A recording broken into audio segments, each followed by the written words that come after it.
Now Elijah, the Tishbite, from Tishbe in Gilead, said to King Ahab,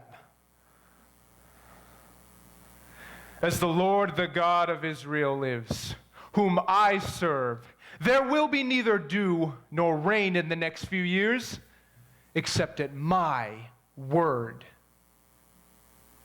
Then the word of the Lord came to Elijah. "Leave here, turn eastward and hide in the Kerith ravine east of the Jordan. You will drink from the brook, and I have directed the ravens to supply you with food there."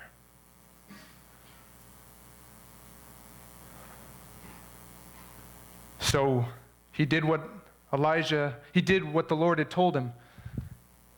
He went to the Kerith ravine east of the Jordan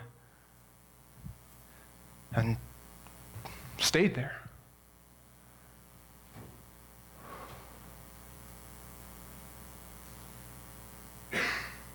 The ravens brought him bread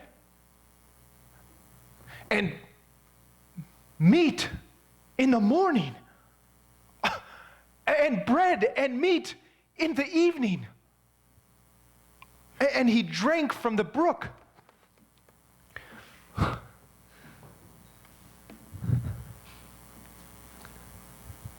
Sometime later, the brook dried up because there had been no rain in the land. Then the word of the Lord came to Elijah. "Go at once to Zarephath in the region of Sidon and stay there. I have directed a widow there to supply you with food."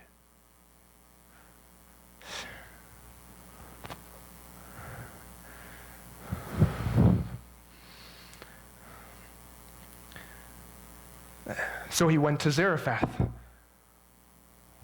When he came to the town gate, a widow was there gathering sticks. He called to her and asked, "Would you bring me a little water in a jar so I may have a drink?" As she was going to get it, he called, "And bring me, please, a piece of bread." "As surely as the Lord your God lives, I don't have any bread. Only a handful of flour in a jar and a little olive oil in a jug. I am gathering a few sticks to take home and make a meal for myself and my son, that we may eat it and die." "Don't be afraid. Go home and do as you have said.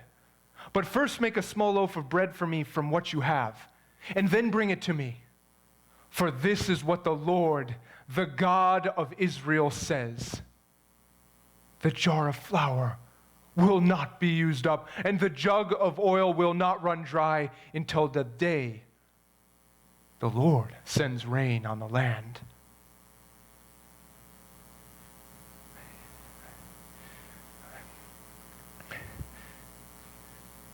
She went away and did as Elijah had told her.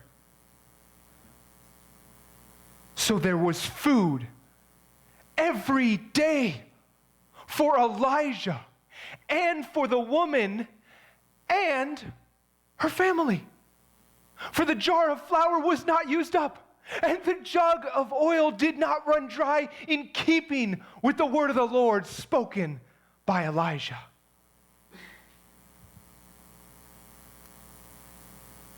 Sometime later, the son of the woman who owned the house became ill. He grew worse and finally stopped breathing. She said to Elijah, "What do you have against me, man of God?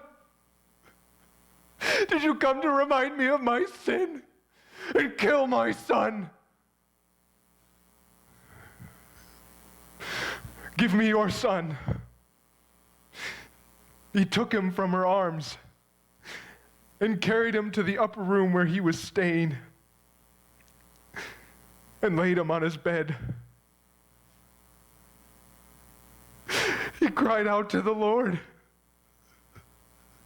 Lord, my God, if you brought tragedy even on this widow I am staying with by causing her son to die. Then he stretched himself out on the boy 3 times. And he cried out to the Lord, Lord, my God, let this boy's life return to him.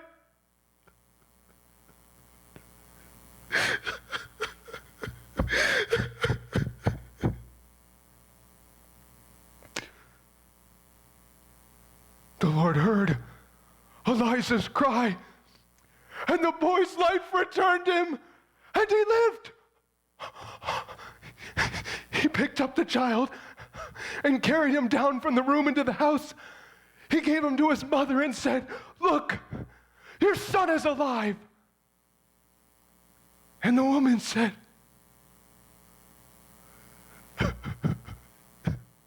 Now I know that you are a man of God, and that the word of the Lord in your mouth is truth.